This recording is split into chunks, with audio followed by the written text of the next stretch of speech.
So how do we go in and calculate elasticity of demand?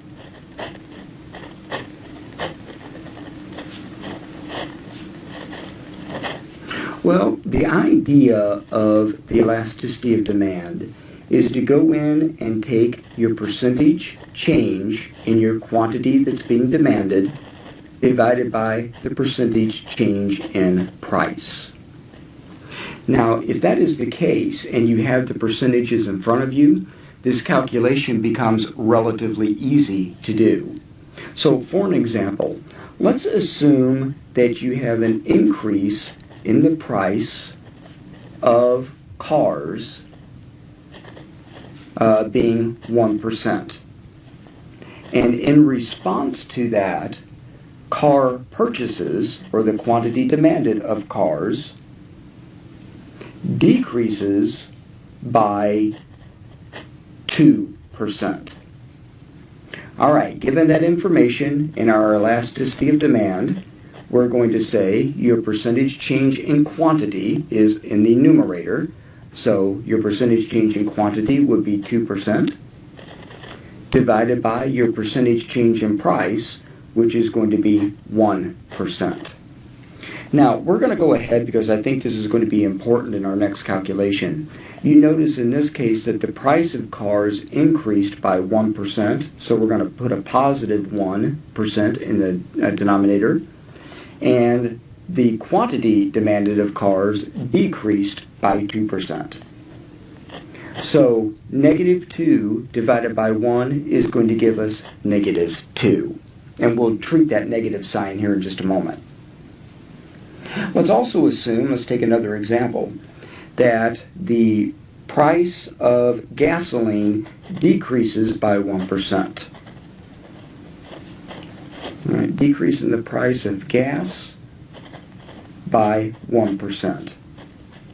And in response to that, the quantity demanded of gasoline increases by 0.2%.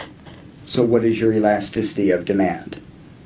So in this case, elasticity of demand would be equal to the percentage change in your quantity demanded, which in this case is going to be not only 0.2%, but it's going to be plus 0.2%. And then the percentage change in price would have decreased by 1%. So positive divided by a negative is a negative. 0.2 divided by 1 is going to be 0.2. Now you notice in both situations we ended up with a negative sign that was in that number. That negative sign actually denotes the relationship between price and quantity along the demand curve. Remember we said that as price increases, quantity demanded declines, and as price decreases, quantity demanded will increase. So that's your inverse or negative relationship. Well, since we already know that's going to happen, the very last thing we're going to do in this calculation, and the last thing you do in every elasticity calculation, is to go in and take the absolute value of the number. Remember, by taking the absolute value, whatever is inside your absolute value bars becomes positive. So the negative 2 becomes a positive 2.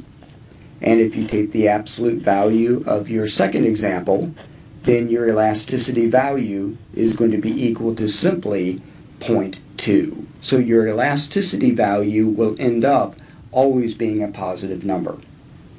So to go in and interpret this number, if the elasticity of demand is greater than 1, then you would say that demand is elastic. Or again, there is a strong response to a change in price. If the number you get is less than 1, then you would say the demand for that particular item is inelastic. And again, inelastic means there's a weak response to a change in price. There is also the situation where the elasticity of demand could be exactly equal to 1. And if that is the case, that is what we call unit elastic. Now, there's nothing really tricky about unit elasticity. What that means is the percentage change in quantity would be exactly equal to the percentage change in price. So in other words, if you had a good, let's say, increased price by 3%, and in response to that, consumers reduced their purchases by 3%. So negative divided by a positive is a negative. 3 divided by 3 is 1. Take your absolute value, and your elasticity value would be equal to 1. So in this particular situation, this good, in fact, cars in this particular example, has a relatively strong response to a change in price. So its demand curve may look something like this. And gasoline, having such a low number of 0.2, and we would say in this case that this is price inelastic, would have a demand curve that looks something like this.